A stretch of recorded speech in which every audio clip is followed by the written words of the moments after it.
Hey, I got a really cool phone call today. My Minelab Manticore came in. A huge shout out to my buddy Albert up there at Placerville Hardware and Debbie over at Minelab for getting this into my hands nice and early so I could show it to you guys. So we're going to go ahead and do an unboxing here in a minute, and then we'll go ahead and put it together, assemble it. So before we do unbox it, let's just take a good look at the box itself. Minelab is getting really good about artwork on their boxes lately. And look at the back of this thing. If you're in the store and you're thinking about buying this and you don't know anything about it, just about everything you would need to know is right there on the back. The artwork is absolutely incredible. All the information you'd ever want on here. And we'll talk about some of the new features, but there's a whole big list of features over here on this section. But you can see, these are the main features right here. And I like how they put them just right down here on the bottom. And what they are is the powerful 2D and 1D mapping system that they're using now, which kind of pulled from my favorite machine, my CTX down here, which has kind of a 2D map on it. We'll explain that later, but they brought that technology into here. And fast response, so it's kind of trying to compete with the XP Deus 2 and the Macro Legend and some of these super fast processors. This thing has been kicked up to that level at least. So we'll talk about that. And discrimination, enhanced discrimination. So some of these modes in here are very specially tuned to find, for example, targets buried in amongst iron that are high conductors. They have a high conductor mode in here for fast, which means that the processor runs super powerful and really looks carefully at all the different types of discrimination. Audio your way, so we'll talk about that, but you can actually mix all these different signals that can come to you at one time, and you put it the way you want to hear it. Very powerful feature that no detector that I know of has ever done before. This is a groundbreaking new technology right here that I've never seen in any other machine. I'm super excited about it because I'm an audio guy, and I know how important that can be to really learn your machine and hear what the ground is telling you. And then you got unrivaled construction, so they learn from the mistakes made in the Equinox 800, and they've really taken care of every single issue that existed back then, and they even, took it to another level as far as anticipating any other problems and headed everything off. And the machine is just built and designed incredibly. Last thing right here is intuitive control. We'll talk about that when we get to the control section, but the keypad is really feature rich, but also easy to use. One thing we always look at is over here, we have made in Malaysia, and it's also shipped from Malaysia to Australia where it's assembled, but of course we know it's designed in Australia. And I'll tell you what, made in Malaysia doesn't mean what it used to mean back in the old days. The machines and the computers and the equipment that Malaysia has now today, China and Malaysia both, are some of the best machinery in the world for manufacturing, hands down. So what's being made over there right now is world class, absolutely, including your phone and your computer that you're watching this on right now. So anyway, let's get started. We'll crack this thing open and start looking through it.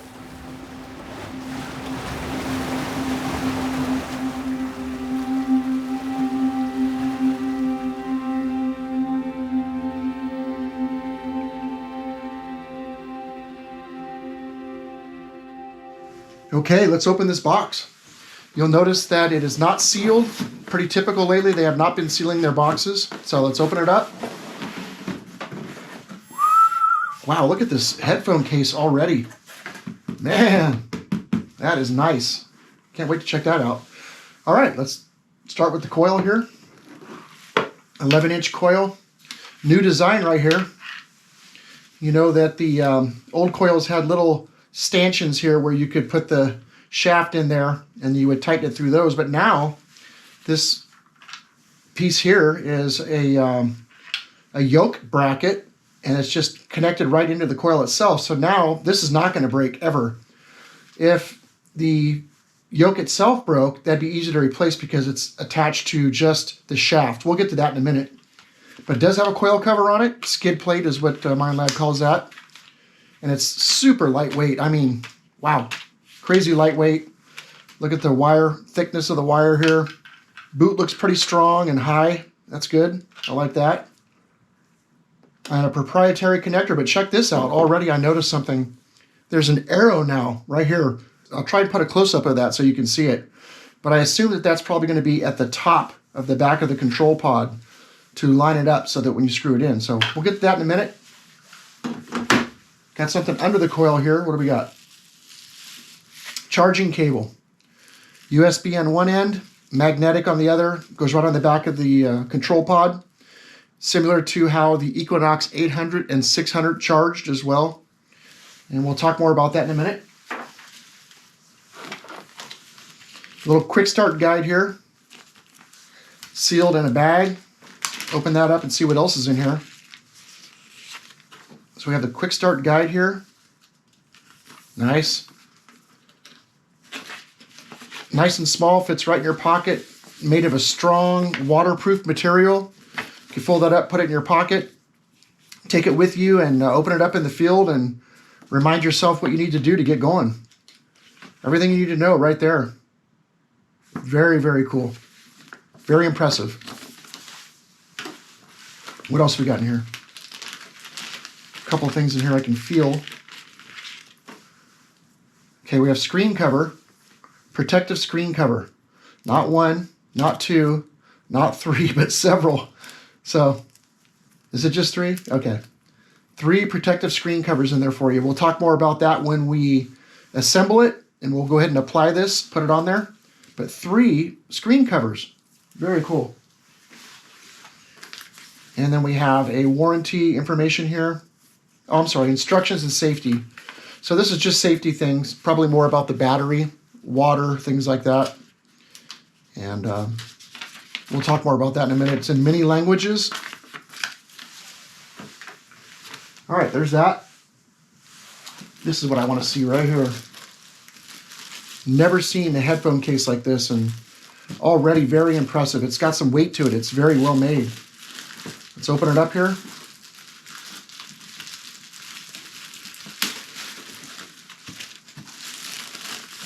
Wow, that is awesome. Just a nice, plush, smooth, leather-like case with the zipper and monogrammed. Super nice. Already love it. Let's see what we got going here. Oh, wow. These are the same headphones that you get with the GPX 6000. Super nice and comfortable. And I've taken the 6000 out on so many trips now, bicycles and electric scooters and electric bikes and hiking, and never had an issue with these. They're rugged, but they're also very comfortable. So very, very nice headphones. I'm not sure if they're exactly the same. I'll have to look in a minute. But so far, I will tell you that these ear muffs and top piece up here are very plush. Again, leather-like, something you'd find in a very high-end audiophile pair of headphones. Not detecting headphones. That's crazy. Then you have the cable here that plugs into the machine and a waterproof connector and right into the headphone itself here. And then you have a charging cable here. Let's open that up real quick. Take a look at it.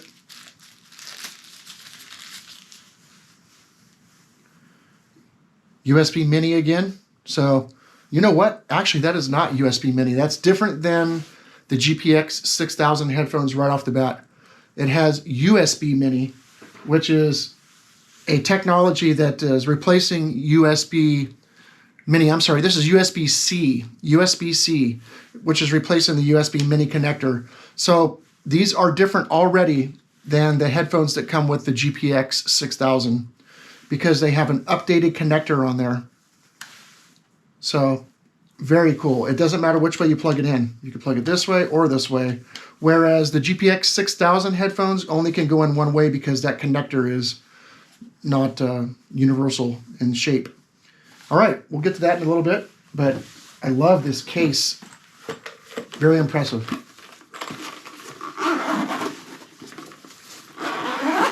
All right. An arm cuff over here, tied in the bag. Minelab calls this the Scorpion arm cuff, made specifically just for the Manticore. You can see it's got the kick down the front and the more flat back. This is the back here, and this is the front with the slider with the more angle on there. And wow, look at the strap, even has Manticore on it. That is cool. Very cool. And right now it's set up for a right-hander. But if you wanted to, you could just pop this out, come back the other way if you're a left-hander. You want the strap to go away from your body when you tighten it. So it's set up for a right-hander right now. It's got a ratcheting system in here. I've never seen this style of ratcheting system before. It's similar to the one on the GPX 6000, but it's different. So there's that. What else we got here?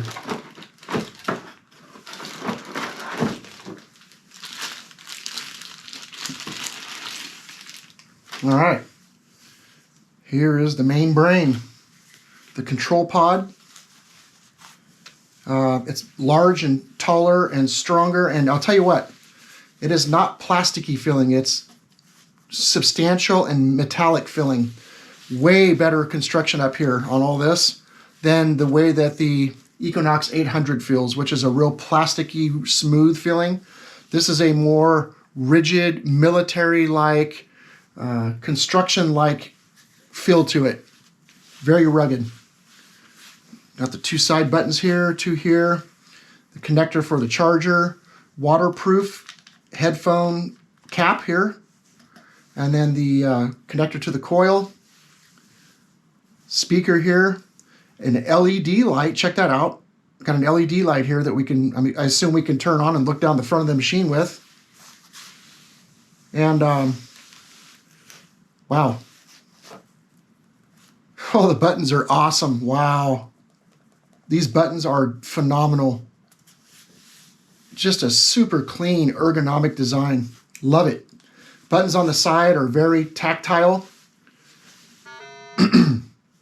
And everything's clicky, but it's nice and flat as far as the design goes. However, saying that, if you were out at night, you could feel these buttons easily, but you don't have to worry about that because this is all backlit down here too. And it has a feature up here in the screen. You see this little small spot right here. That looks at ambient light. And if you have your backlight set on auto, it will watch the ambient light in the environment that you're in, and it will turn on the light according to how much ambient light you have outside. So if your sun's starting to go down, your first light will come on, and when it's pitch black out, of course, this thing will really light up. That's all coming from this little sensor up here. This is the charging sensor up here. When you plug the machine in and you're charging it, it's pulsing green, but when it stays steady green, it's fully charged and ready to go. It takes about 10 hours to charge the battery up that's inside this handle. And from 0 to 100%, about 10 hours. I will tell you right now that the handle feels incredible. It has this little kick right here that I like. So when your fingers come up, you can't go past that. That's something that kind of irritated me about the Equinox 800 was this little section right here. Your hand would tend to ride up over that. So nice and ergonomic. It's a little more slender this way too, almost like a pistol. Rubber over here, plastic over here. Hard plastic, soft rubber over here. So, okay, carbon fiber. The carbon fiber itself is spun, and it has carbon fiber ridges to it. It's not smooth. You could feel it. It's almost like this stuff. You know, you can feel the carbon fiber here. Screwed onto the base of the shaft here. This is where the arm cuff goes over. This is what they call the bung of the shaft, the back of the shaft. There's a little rubber cap on here. You see that? And let's see what else we got here. This is the upper shaft. And then you have the upper cam lock. And you slide it out, you see the middle shaft. And then we have the lower cam lock. You slide that out, and you see the lower shaft. And then, like I said, it's got that yoke down here, that yoke style to go over the coil. A radical departure and completely different than any other machine I've ever seen as far as the way that that connects. So, anyway, one thing I'll say also, these cam locks, they're adjustable. I like that. So, you never have to worry about these getting loose on you. There's a way to adjust them. And nice and lightweight, but super strong feeling and rigid. Okay, I think that's everything in the box. Let me just take one last look in here.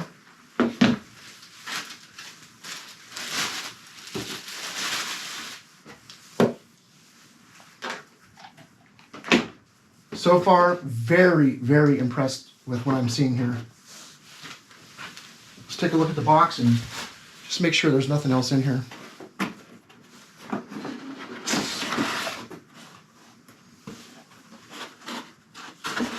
That was it. Everything we need.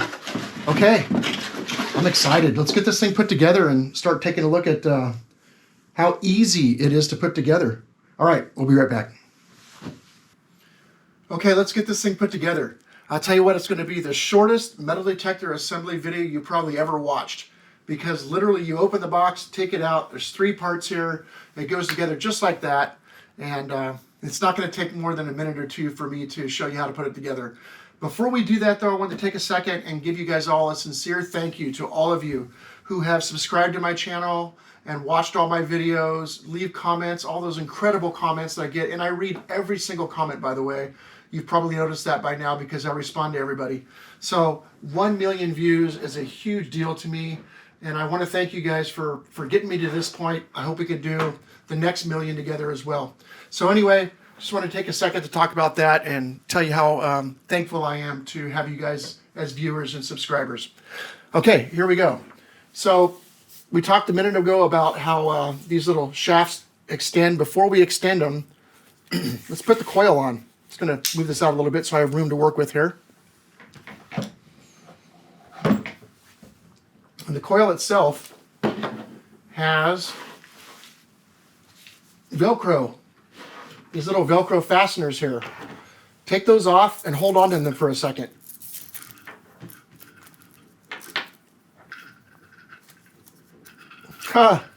Very cool. I'll tell you what, strike that. You don't even have to take them off because they're already connected the proper way. This is awesome. These guys are just killing it right now. Minelab is knocking it out of the park on everything they've been doing lately. So yeah, you're going to want to leave these Velcros on here. They're important, and I'll show you why in a second. The coil itself has the yoke bracket back here, slid back a little further, and you see the Minelab logo up here in the front. This is the front of the coil itself. So we will take this screw out here. You got a little piece of safety tape on here so that it doesn't fall out. Take that off. Slide the screw out. Make sure that your 2 little rubber washers are in here. They should be right there. Go ahead and slide the yoke over the bracket. Like that. And then go ahead and finger tighten this. There's no need for you to do anything more than just finger tighten it. It should never be tightened to the point where you need to use a tool at all. In fact, if you did that, not only would you take a chance on breaking something, but you might not have a tool in the field if you ever want to take this apart in the field, and you tighten it so much that you can't even untighten it because you don't have a tool. So keep that in mind. Next thing we're going to do is put the arm cuff on real quick. And you can see here that we talked about this earlier. There's more of a flatter side here and a little bit more of a rounded on the front. So we will slide this on, lift the lock mechanism up. For me, I'm going to have this quite a ways back. You want to put it to wherever you want it for your arm size. I'm going to start right here. And once you feel it down in the little latch there, like in one of the little recesses, it'll kind of just lock right in. You push this down and that's done. So already we're 90% done here, that quick. And the next thing we will do is extend the shaft to however long you want to have it for you.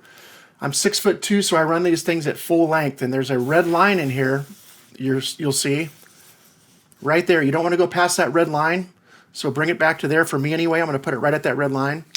Tighten that, and I'll tell you what, before I tighten that, I want to adjust this a little bit, and I'm going to screw that in a little bit so it's nice and tight. Here we go, perfect. And then same thing here, up to the red line. right there and back a little ways. I'm going to tighten this one again like I did the other one. Nice. Okay, so that's, wow, it's so light, guys. So light, incredible. Then we're going to take this cable here and start turning it. And work yourself up the shafts towards the control pod.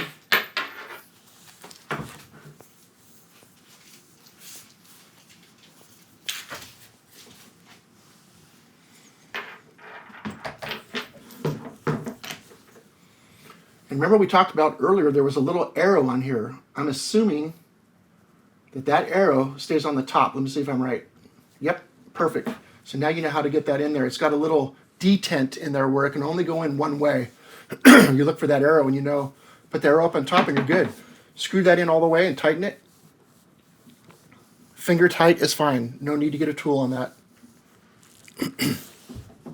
Next thing we're going to do is, there's those two little Velcro pieces. One of them is up higher on this side of the cable. We're going to slide that guy up. Probably would be good for you to do this before you connect that, just so you can slide it a little bit easier. I'm struggling with it right now because I'm having to go around a few wraps there. What I'm going to do is fasten this Velcro right onto the shaft right here in front of the cam lock. Tighten that down. You don't need to have that very tight. In fact, you don't want it super tight because then when you unlock these and slide it, it'll fight you. So you don't want it super tight.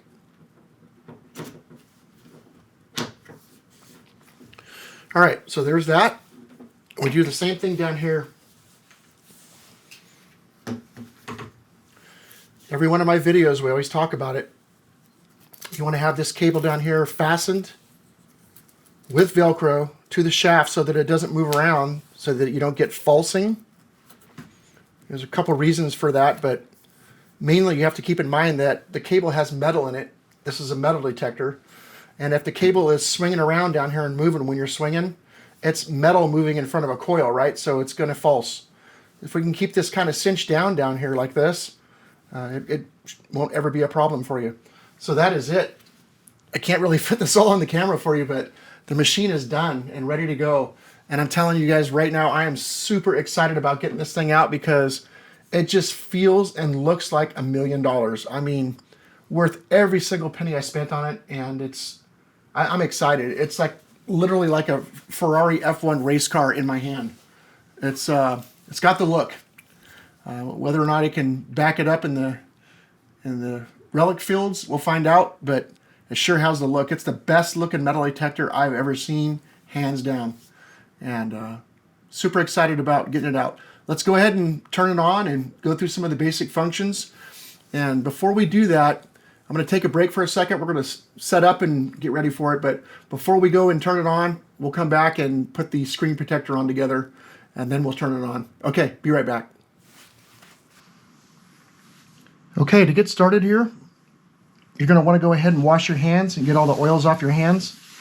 Next thing you want to do is, when it's shipped to you from Minelab, from the factory, there's going to be a little thin protector on the screen right here. So go ahead and find that, lift it up if you can carefully, and take it off. That's the shipping protection that's on there.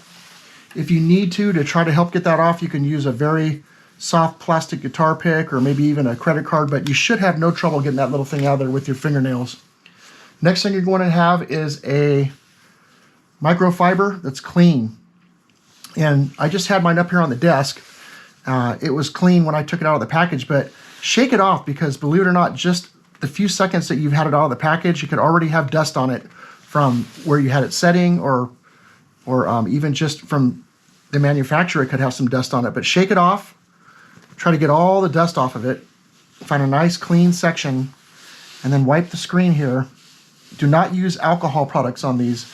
In the owner's manual, Minelab recommends that you do not use alcohol-based cleaners. Instead, they recommend that you use a mild detergent with soap and water. Well, a mild soap and water.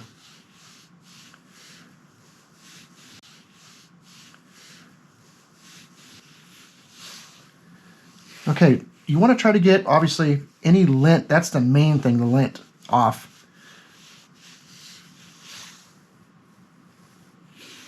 I don't see any lint on there right now, but it doesn't take much for a little tiny piece of lint to sneak on there and make a bubble. Try to get a really good look at it in the light and make sure you don't see any lint. The next thing is, you know, I said that there was only about 3 or 4 of these in the package. I think there's like 5 of these. So if you don't like your first try at this, you can always pop another one out and try again. And even if you had to order more, I'm sure they're very inexpensive. So it's a 2-part system. You pull this piece off first here. It says step 1 is the red. The last step is the green. So to get started, before I even do this, I'm going to show you how I'm going to do this. I'm going to peel the red off. It's going to be sticky over here. We can't touch that once we peel that off. So you'll want to hold it on the edges like this. And you're going to want to come down here and use the bottom to kind of line it up. Get down on this bottom section down here, and then you would start pushing your finger down and working your way up. And we'll do that in a second. I already see a little piece of lint that snuck on while I was showing you that. There we go. If you don't take the time to get every little piece of lint off here, you're going to be starting over again. Okay, I think we're good to go. Let's take the red piece off first. I'm going to hold the green one just to get the red one off, so I have something to hold it with. And then we're going to flip it over carefully. And like I said, we're going to try and line it up down there on that bottom crack, that bottom recessed area.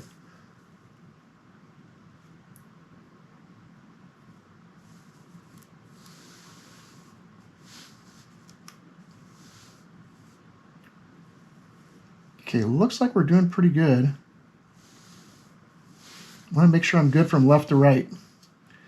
And I think we are. I think we're doing good left to right. I'm just going to use my finger to work my way up.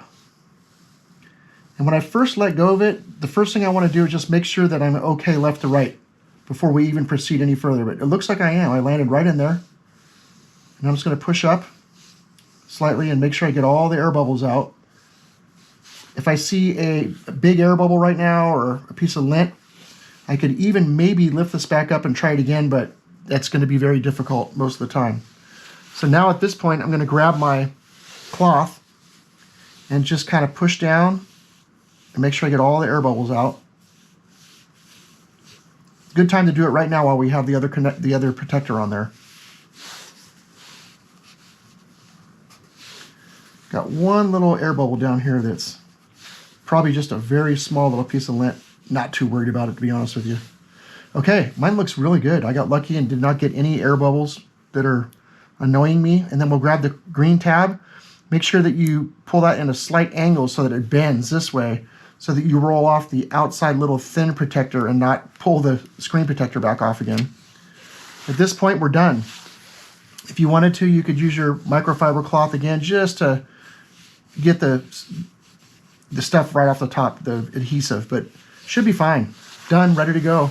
I love it, looks good, and I'm very happy with it. But had I not been, like I said, there's several more of these protectors in your kit, and you can always start over again and try it again.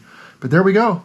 The next thing we'll do is we will charge it up and turn it on and start going over some of the basic controls for you guys, and we'll check back in a bit.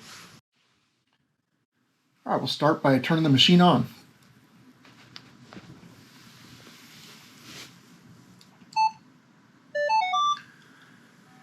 And you can see there's a horseshoe over here on this soft button, cog wheel right here, and an accept reject symbol right here.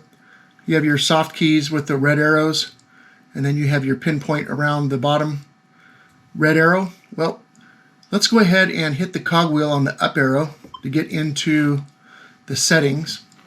And we're going to toggle all the way up with the up arrow. And we're going to start at general settings. And we'll work our way all the way down from there. So in general settings, if you click this, you go back, but here we're going to go in further into the settings. And you can see there's vibration to make the handle buzz. You can turn that on and off. And the handle will buzz when you hear a target. So you get a little bit of what they call haptic feedback as well as the audio response. So you feel and hear the signal. Next one down is your lighting section. Click the right arrow to get into there. Your display, I have to turn it down quite a bit right now for the camera, otherwise it just completely washes it out, but we'll go ahead and put it down to nothing, and we'll work our way back up. And if you keep going, it goes all the way to full, but one past full puts it in automatic mode, so this little sensor up here will watch the light in the environment that you're detecting in, and it will automatically change the display brightness based on how much ambient light it sees coming in your environment. So that's auto. I'm going to put it back down to right about here for you guys. Let's make sure that that's good. Yeah, that's good. And then we go down to keypad. It's keypad lighting, so it turns all these little backlights on and off. So watch what happens when I hit that. It kind of just stops glowing down here, but if I turn it back on, these lights all kind of glow, which is fantastic for low light when you're trying to see your menu buttons. That's a feature I've never seen on any other metal detector, and absolutely outstanding. Love it. That's something that I think all detectors should have. This is something I have seen before in some of the Notka macro stuff, like the Simplex and the Legend, for example. And what this is a flashlight that is on the back of the control pod back here, aimed right at the coil, right down the shaft at the coil. And if we turn it on, it starts going through different levels of brightness from all the way bright to off. I'm going to leave it off for now, and we're going to back out of this menu because those are the only three options in lighting. Back out, and we'll go to the soft keys. This is, let's go in here for a second and talk about this area right here with the little character on there. That's a user definable button that you can use for whatever you want. Now, not whatever you want, but here are your choices. Noise cancel, ground balance, your favorite mode, all metal, and then accept reject. So each one of these real quick. Noise cancel, I like to run it with this soft key assigned to noise cancel because I'm always with other detectorists, and that's always seems to be an issue with me, and I always like to just quickly get to that and do a real quick noise cancel because I want my machine to be running quiet and as optimal as possible at all times. And then if I don't have other detectorists around or noise cancel doesn't seem to be a problem, another thing I might do frequently is ground balance. So I'll put it on ground balance. Favorite mode, it's pretty self-explanatory. You just put it on your favorite mode and you can tap that and go right to your favorite mode. And you could A/B modes. Having said that, you can A/B the mode that you're in right to all metal and jump right back. Very useful. In fact, I run my CTX kind of like this. So anyway, let's go back to noise cancel and back on out of here. Next thing down is reset. You can do a full reset on the machine by holding down the on-off button anyway, but here's another way to get to it. Go in here and you would just hit this button to proceed with a factory reset. And this talks about your operating system, what software you're running right now. Kind of important that you keep that up to date at all times. 5.12.0 plus 50 is the version that mine shipped with. So you always want to check that and make sure that you're running the newest software for this thing because there is going to be updates, and I'm sure that they'll add features or make corrections to make it even better. So stay on top of that. And then down here, there's some FCC information that you probably don't care about. We'll back out of here and go to, let's see, that's it for this section of the, yep, that's it. Back out of here. We'll go on to the next thing, which is the frequencies. It's in multi-frequency right now.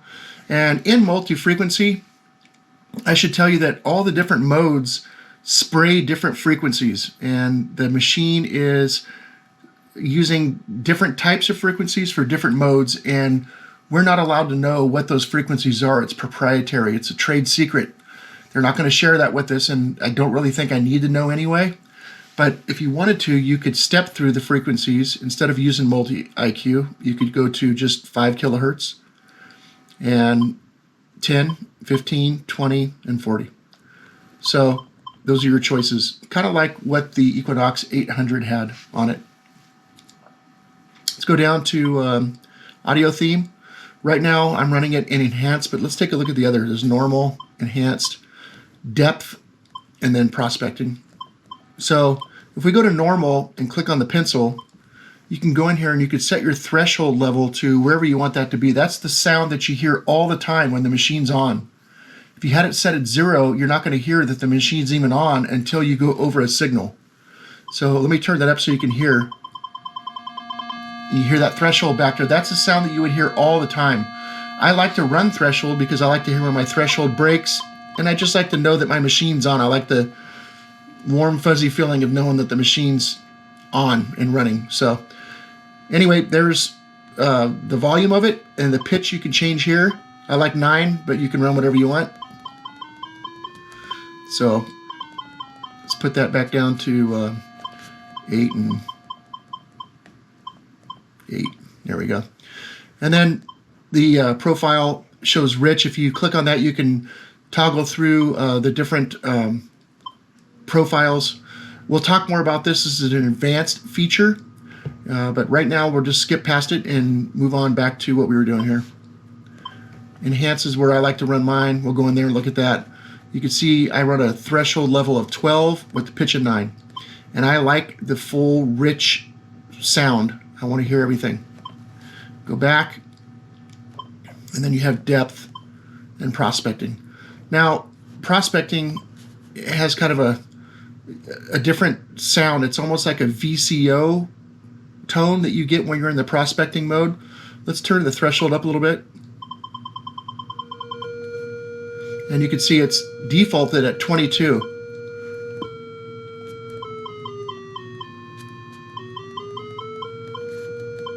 And then ferrous tone on and off.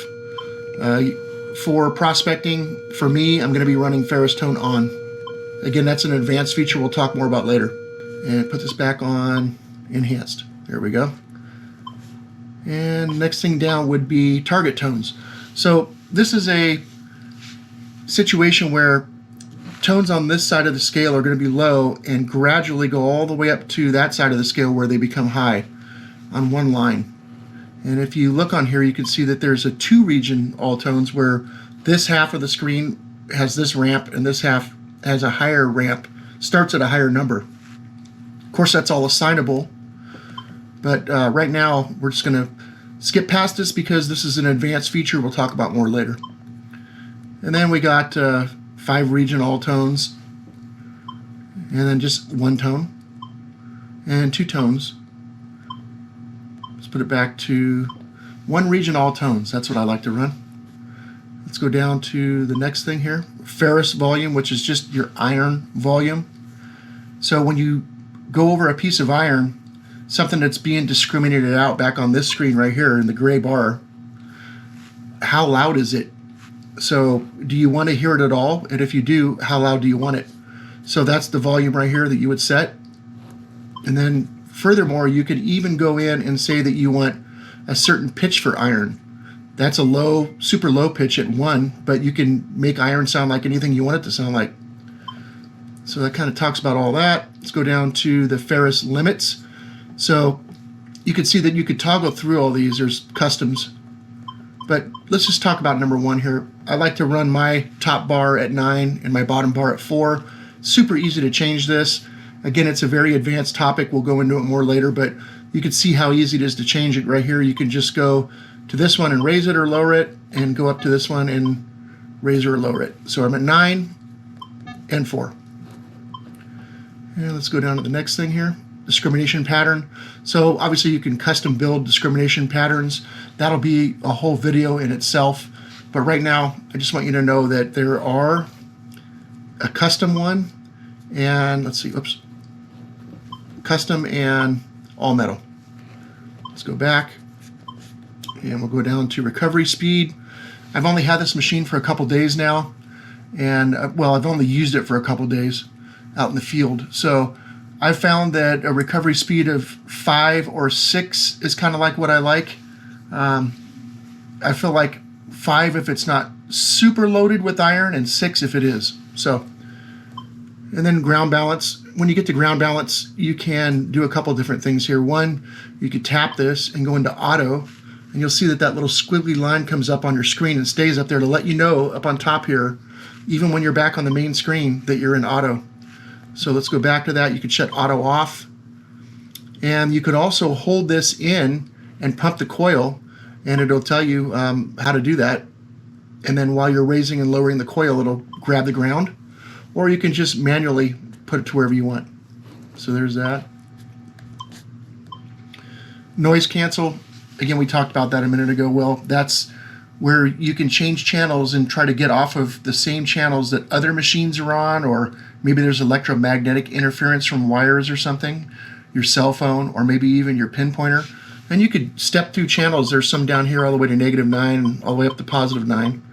And you could do it manually if you wanted to, or you can have the machine just listen while you hold the coil up a little bit, and it'll listen and make sure that it jumps off of the worst channels and try to find the best.